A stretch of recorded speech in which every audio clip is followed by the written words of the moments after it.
Bom, pessoal, a gente vai aqui para a nossa próxima aula sobre direito administrativo e como se preparar para a OAB fazendo questões. Meu nome é Vicente Ferreira Júnior e eu vou tentar ajudar vocês a entender melhor a matéria, desta vez sobre os agentes públicos, servidores públicos, empregados públicos, agentes políticos.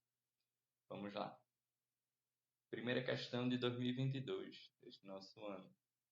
Ele diz que João é um servidor público federal que ocupa cargo efetivo, ou seja, João é um servidor concursado no regime estatutário em determinado tribunal. A autoridade competente do tribunal recebeu uma denúncia anônima, devidamente circunstanciada, narrando que João revelou um segredo do qual se apropriou em razão do cargo, ou seja, João cometeu algum ato ilícito, um ato que ele não poderia fazer, e uma denúncia anônima fez chegar à autoridade superior essa circunstância. O tribunal instaurou, preliminarmente, uma sindicância, a qual, após a obtenção de elementos suficientes, resultou na instauração de um PAD, ou seja, João passou a responder a um processo administrativo disciplinar, iniciado por portaria devidamente motivada. O que é que a questão quer dizer? Houve uma denúncia anônima e a autoridade administrativa instaurou um PAD para investigar se aquela denúncia tinha procedência realmente. O PAD atualmente está em fase de inquérito administrativo. Do caso em tela, em razão de ter o PAD se iniciado por meio de notícia apócrifa, ou seja, de notícia não assinada, eventual alegação de nulidade técnica de João não merece prosperar, pois é permitida a instauração de processo administrativo disciplinar com base em denúncia anônima, face o poder dever de autotutela imposto à administração. Veja, pessoal, a alternativa aí está perfeita, porque mesmo a denúncia sendo anônima, quando a administração recebe um indício de ilícito, é um poder, é um dever dela, lembre-se da súmula 473 do STF, é um dever da administração investigar se aquele ilícito realmente ocorreu. Merece prosperar? Não merece prosperar essa alegação de nulidade de João. Letra C, não merece prosperar, pois já houve preclusão, não tem nada de preclusão nesse caso. Merece prosperar? Não merece prosperar, porque, veja, aí eu trouxe para vocês a súmula do STJ, a súmula 611. Ela diz que, desde que motivado, como para investigação ou sindicância, é permitida instaurar esse PAD em face de denúncia anônima decorrente do poder-dever de autotutela imposto pela administração. Outra questão de 2022. Como visa atender a relevante interesse social e coletivo, o Estado Alfa decidiu criar uma sociedade de economia mista para o desempenho de atividade econômica de sua competência. Após os devidos trâmites para criar essa pessoa jurídica, designada de empreendere, verificou-se a necessidade de contratação de pessoal. Veja, sociedade de economia mista, contratação de pessoal por concurso público e regime seletista, não estatutário, para que a entidade administrativa pudesse desempenhar suas funções.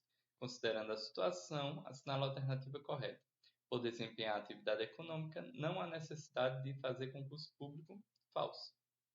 Por se tratar de pessoa jurídica de direito privado, a criação da empreendere não depende de autorização legislativa. Falso. Lembre-se lá do artigo 37, inciso 19 da Constituição, que ele fala que a lei vai criar autarquias e autorizar a criação de empresa pública, sociedade de economia mista e fundações públicas de direito privado. Letra C. O regime de pessoal a ser adotado é o emprego público, perfeito, e o regime seletista, perfeitamente. Letra C é a alternativa correta.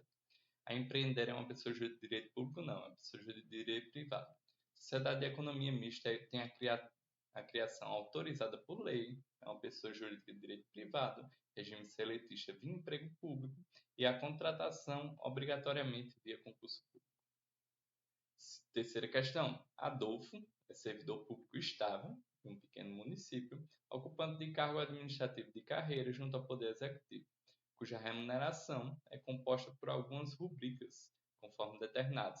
Adolfo tem um vencimento base, que aí é inferior ao salário mínimo, tem um abono salarial, utilizado para alcançar o salário mínimo, e tem um adicional de tempo de serviço. Veja, pessoal, a primeira coisa que vocês têm que ter em mente é que a remuneração do servidor público, o salário mínimo, ele é a junção, por exemplo, aqui do salário base com esse abono salarial para alcançar o salário mínimo. ou seja, o salário base não precisa ser obrigatoriamente o salário mínimo. O município editou recentemente a Lei XYZ, que conferiu à carreira de Adolfo nova gratificação, estipulada em 10% sobre o total da remuneração até então percebida pelo servidor, ou seja, 10% sobre o total dos vencimentos desse servidor. Acerca da remuneração de Adolfo, com base nessa situação hipotética, assinala a alternativa correta. A remuneração de Ataúfo é inconstitucional porque seu vencimento base não poderia ser inferior ao salário mínimo. Falso, pessoal. A garantia do salário mínimo é sobre os vencimentos, sobre a remuneração total. O município não precisava ter editado lei para instituir a nova gratificação, na medida em que a alteração do salário de Adolfo poderia ser efeito falso. Para alterar a remuneração do servidor somente por lei, e aí lei de iniciativa do Poder Executivo, aprovada pelo Poder Legislativo e sancionada pelo Poder Executivo novamente. A gratificação instituída pela Lei XYZ é inconstitucional, porque o seu cálculo incidiu sobre verbas que não podem ser computadas para aquisição de acréscimos ulteriores. Vamos ver. A remuneração de Ataúfo é inconstitucional, pois é obrigatório que sua remuneração seja realizada exclusivamente por subsídio. Falso. Subsídio só é para aqueles agentes políticos, para aqueles agentes determinados por lei. Então, pessoal, aqui a gente tem que ver aí o artigo 37, o inciso 14, quando ele fala que os acréscimos pecuniários recebidos pelos servidores públicos não serão computados nem acumulados para fins de concessão de outros acréscimos ulteriores, justamente o que diz essa alternativa C em relação ao adicional de tempo de serviço, tradicional aos quinquênios. O cálculo, e aí a súmula vinculante 15, ela fala que o cálculo das gratificações e outras vantagens de servidor público não incide sobre o abono utilizado para atingir o salário mínimo. Por fim, a súmula vinculante 16, ela diz que esse garantia do salário mínimo da Constituição, ela se refere ao total da remuneração do servidor, ou seja, vencimento básico mais as vantagens recebidas pelo servidor público. Então, letra C seria a correta.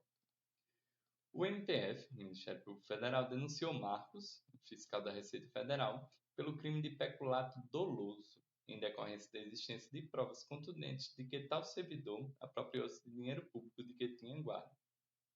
Ao tomar conhecimento de tais fatos, durante o trâmite do processo penal, a autoridade administrativa competente determinou a instauração de um PAD, um processo administrativo disciplinar, que, depois de feito todo o trâmite do processo legal, levou à demissão de Marcos antes do julgamento da ação penal, ou seja, aqui a gente está falando das independências de instâncias.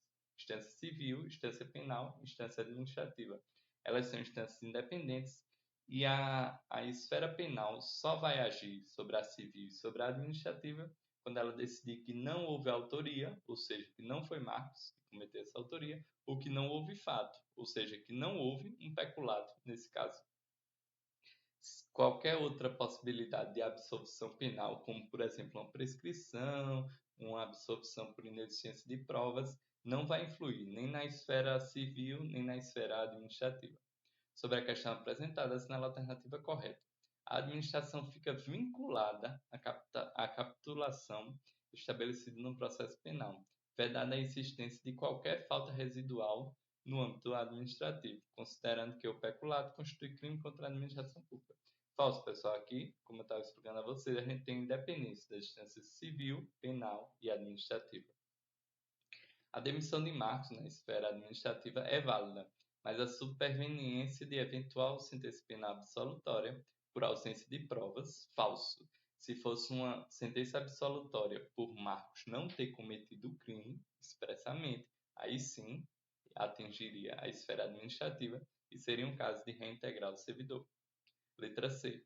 O processo administrativo disciplinar deveria ter sido instaurado para apurar a conduta de Marcos, mas impunha-se sua suspensão. Falso, não tem que suspender nada, pode continuar em paralelo às investigações. Deve ser aplicado ao processo administrativo disciplinar o prazo prescricional previsto na lei penal. Verdadeiro. Aqui, pessoal, sempre quando estivermos tratando de crime, o prazo prescricional para instauração, para investigar esse possível crime na esfera administrativa vai ser o prazo prescricional estabelecido na lei penal. no caso do crime de peculato que supostamente Marcos havia cometido.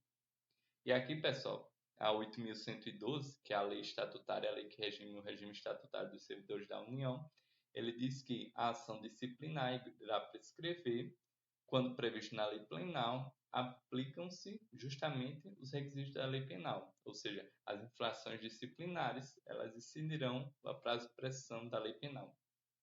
Aqui eu relembro a vocês, independência de instância, civil, administrativa e penal, e a esfera criminal somente vai obrigar quando houver reconhecimento, lógico, uma decisão transitada em julgado, de negativa de autoria ou inexistência de fato.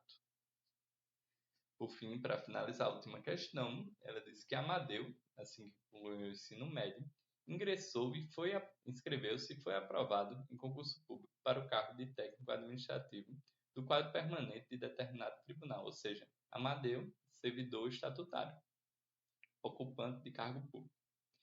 Cargo que alcançou a estabilidade após preencher determinados requisitos legais.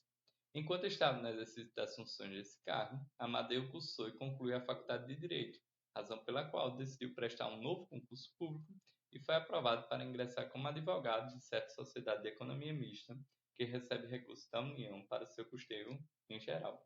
Ou seja, se a sociedade de economia mista recebe recursos da União para o custeio em geral, ela está limitada ao teto. E aí veja que o cargo de advogado e o cargo de técnico do TRF são cargos que não podem ser cumulados. Diante dessa situação hipotética, assinala a afirmativa correta. Amadeu poderá acumular o cargo de tribunal com um emprego falso. São cargos que não podem ser acumulados. A instabilidade já alcançada por Amadeu estende-se à sociedade de economia mista falsa. Veja que Amadeu, quando era do Tribunal Regional Federal, ele era o regime estatutário. Quando foi para a sociedade de economia mista, ele passa ao regime da CLT. Ele está no emprego público, não é servidor público mais. Amadeu, ao ser contratado pela Sociedade de Economia Mista, continua submetido ao teto remuneratório. Perfeito. Veja que a própria questão diz que essa Sociedade de Economia Mista recebe recursos para pagamento de despesas em geral. Esse é o parágrafo 9º do artigo 37 da Constituição, que estabelece que, nesse caso, será submetido ao teto constitucional. Amadeu poderia ser transferido para integrar os quadros da Sociedade de Economia Mista sem realização do concurso público. Falso.